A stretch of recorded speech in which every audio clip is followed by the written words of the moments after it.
The Story of Civilization, Part 2. The Life of Greece, being a history of Greek civilization from the beginnings and a civilization in the Near East, from the death of Alexander to the Roman conquest, with an introduction of the prehistoric culture of Crete by Durant. Chapter 28, The Climax of Greek Science. Section 2, Archimedes. The greatest of ancient scientists was born at Syracuse, about 287 BCE, son of the astronomer Phidias, and apparently cousin to Hieron II, the most enlightened ruler of his time. Like many other Hellenistic Greeks who were interested in science and could afford the expense, Archimedes went to Alexandria. There he studied under the successors of Euclid and derived an inspiration for mathematics that gave him two boons: an absorbed life and a sudden death. Returning to Syracuse, he devoted himself monastically to every branch of mathematical science. Often, like Newton, he neglected food and drink, or the care of his body, in order to pursue the consequences of a new theorem, or to draw figures in the oil on his body, the ashes on the hearth, or the sand with which Greek geometers were wont to strew their floors. He was not without humor. In what he considered his best book, The Sphere and the Cylinder, he deliberately inserted false prepositions, so we are assured, partly to play a joke upon the friends to whom he sent the manuscript, partly to ensnare poachers who liked to appropriate other men's thoughts. Sometimes he amused himself with puzzles that brought him to the verge of inventing algebra, like the famous cattle problem that so beguiled Lessing. Sometimes he made strange mechanisms to study the principles on which they operated. But his perennial interest and delight lay in pure science, conceived as a key to the understanding of the universe, rather than as a tool of practical construction or expanding wealth. He wrote not for pupils, but for professional scholars, communicating to them in pithy monographs the abstruse conclusions of his research. All later antiquity was fascinated by the originality, depth, and clarity of these treatises. It is not possible, says Plutarch 3 centuries later, to find in all geometry more difficult and intricate questions, or more simple and lucid explanations. Some ascribe this to his natural genius. Others think that these easy and unlabored pages were the result of incredible effort and toil. 10 of Archimedes' works survive, after many adventures in Europe and Arabia. 1. The Method explains to Eratosthenes, with whom he had formed a friendship in Alexandria, how mechanical experiments can extend geometrical knowledge. This essay ended the ruler and compass reign of Plata and opened the door to experimental methods. Even so, it reveals the different mood of ancient and modern science. The one tolerated practice for the sake of theoretical understanding, the other tolerates theory for the sake of possible practical results. 2. A collection of lemmas discusses 15 choices, are alternative hypotheses in plane geometry. 3. The measurement of a circle arrives at a value between 3 and a seventh and 3 and 1071st for pi. The ratio of the circumference to the diameter of a circle, and squares the circle by showing through the method of exhaustion that the area of a circle equals that of a right-angled triangle whose perpendicular equals the radius, and whose base equals the circumference. of the circle. 4. The quadrature of the parabola. Studies by a form of integral calculus, the area cut off from a parabola by a chord, and the problem of finding the area of an ellipse. 5. On spirals defines a spiral as the figure made by a point moving from a fixed point at a uniform rate along a straight line which is revolving in a plane at a uniform rate about the same fixed point, and finds the area enclosed by a spiral curve in 2 radii vectors by methods approximating differential calculus. 6. The sphere and the cylinder seeks formulas for the volume and surface area of a pyramid, a cone, a cylinder, and a sphere. 7. On conoids and spheroids, studies the solids generated by the revolution of conic sections about their axes. 8. The sand reckoner passes from geometry to arithmetic, almost to logarithms, by suggesting that large numbers may be represented by multiples or orders of 10,000. By this method, Archimedes expresses the number of grains of sand which would be needed to fill the universe, assuming he generally adds that the universe has a reasonable size. His conclusion, which anyone may verify for himself, is that the world contains not more than 63 10 million units of the 8th order of numbers, or as we put it, 10 to the 63rd.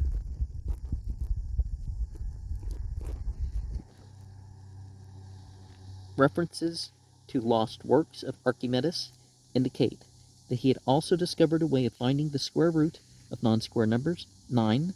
On plane equilibriums, applies geometry to mechanics, studies the center of gravity of various bodily configurations, and achieves the oldest extant formulation of scientific statics. 10. On floating bodies, founds hydrostatics by arriving at mathematical formulas for the position of equilibrium of a floating body. The work begins with the then starting thesis that the surface of any liquid body at rest and in equilibrium is spherical, and that the sphere has the same center as the earth. Perhaps Archimedes was led to the study of hydrostatics by an incident almost as famous as Newton's apple. King Hieron had given to a Syracusan, Cellini, some gold to be formed into a crown. When the crown was delivered, it weighed as much as the gold, but some doubt arose whether the artist had made up part of the weight by using silver. Keeping the saved gold for himself, Hieron turned over to Archimedes his suspicion and the crown, presumably stipulating that the one should be resolved without injuring the other. For weeks, Archimedes puzzled over the problem. One day, as he stepped into a tub at the public baths, he noticed that the water overflowed according to the depth of his immersion, and that his body appeared to weigh, or press downward, less the more it was submerged. His curious mind was exploring and utilizing every experience, suddenly formulated the principle of Archimedes, that a floating body loses in weight an amount equal to the weight of the water which it displaces, surmising that a submerged body would displace water according to its volume, and perceiving that this principle offered a test for the ground. Archimedes, if we may believe the staid Vitruvians, some bug on the page. We may believe the staid Vitruvius dashed out naked into the street and rushed into his dwelling, crying, "Eureka! Eureka! I found it! I have found it!" Home, he soon discovered that a given weight of silver since it had more volume per weight than gold, displaced more water when immersed than an equal weight of gold. He observed also that the submerged crown displaced more water than a quantity of gold equaling a crown in weight. He concluded that the crown had been alloyed with some metal less dense than gold. By replacing gold with silver in the gold weight, which he was using for comparison, until the compound displaced as much water as the crown, Archimedes was able to say just how much silver had been used in the crown and how much gold had been stolen. That he had satisfied the curiosity of the king did not mean so much to him as that he had discovered the law of floating bodies and a method of measuring specific gravity. He made a planetarium representing the sun, the earth, the moon, and the 5 planets then known, Saturn, Jupiter, Mars, Venus, and Mercury, and so arranging them that by turning a crank, one could set all these bodies in motions differing in direction and speed. But he probably agreed with Plato that the laws that govern the movements of the heavens are more beautiful than the stars. Cicero saw the apparatus 2 centuries later and marveled at its complex syncretism. When Gallus moved the globe, he writes, "It was actually true that the moon was always as many revolutions behind the sun on the bronze contrivance as would agree with the number of days it was behind in the sky. Thus, the same eclipse of the sun happened on the globe as would happen in actuality." In a lost treatise, partly preserved in summaries, Archimedes so accurately formulated the laws of the lever and the balance that no advance was made upon his work until 1586 of the Common Era. Commensurable magnitude, says Proposition 6, will balance at distances inversely proportional to the gravities. A useful truth, whose brilliant simplification of complex relationships moves the soul of a scientist as the Hermes of Praxiteles moves the artist. Almost intoxicated with the vision of power which he saw in the lever and the pulley, Archimedes announced that if he had a fixed fulcrum to work with, he could move anything. Pabo kaitan gankino, he is reported to have said in the Doric dialect of Syracuse. "Give me a place to stand on, and I will move the earth." Hieron challenged him to do as well as say, and pointed to the difficulty with which his men were experiencing in beaching a large ship in the royal fleet.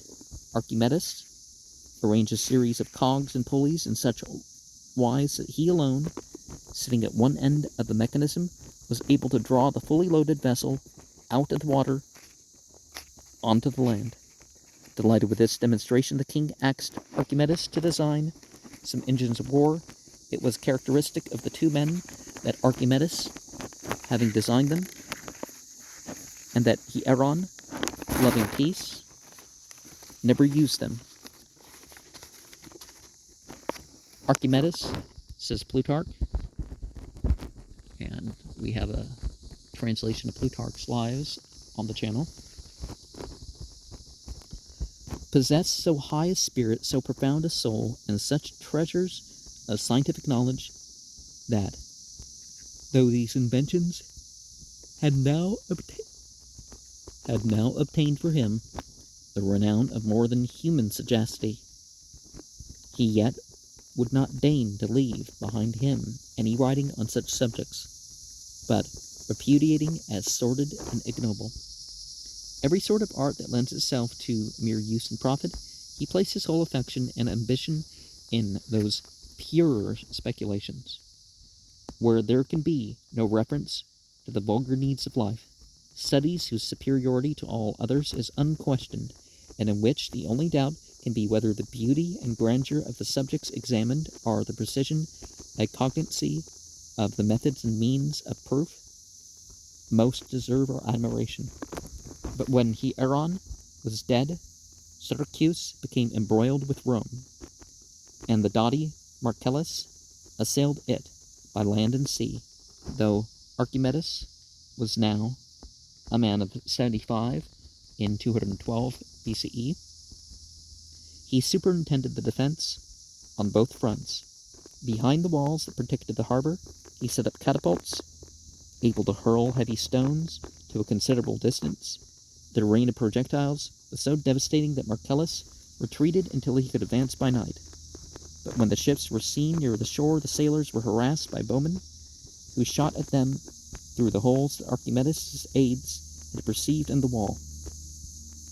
Moreover, the inventor had arranged within the walls great cranes which, when the Roman vessels came within reach, were turned by cranks and pulleys so as to drop upon the ships heavy weights of stone or lead that sank many of them.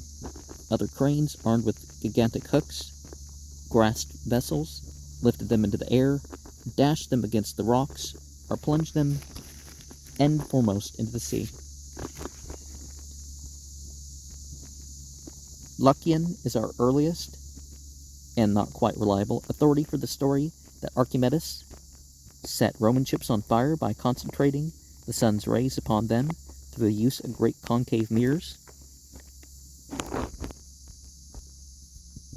Marcellus withdrew his fleet and put his hopes in an attack by land, but Archimedes bombarded the troops with large stones thrown by catapults to such effect that the Romans fled, saying that they were being opposed by the gods, and they refused to advance again. Such a great and marvelous thing, comments Polybius, does the genius of one man show itself to be when properly applied. The Romans, strong both by sea and by land, had every hope of capturing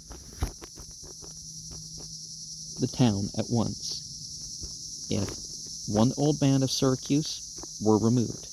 As long as he was present, they did not venture to attack.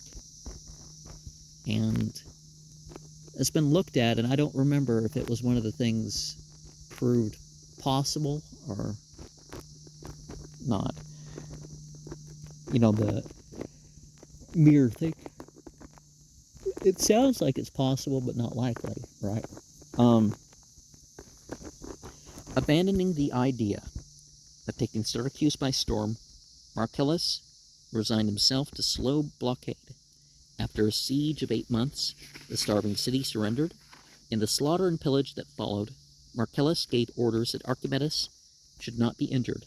During the sack, a Roman soldier came upon an aged Syracusan absorbed in setting figures that he had traced in the sand. The Roman commanded him to present himself at once to Marcellus. Archimedes refused to go until he had worked out his problem. He earnestly besought the soldier, says Plutarch, to wait a little while, that he might not leave what he was at work upon, inclusive and imperfect. But the soldier, nothing moved by this entreaty, instantly killed him. When Marcellus heard of it, he mourned, and did everything in his power to console the relatives of the dead man.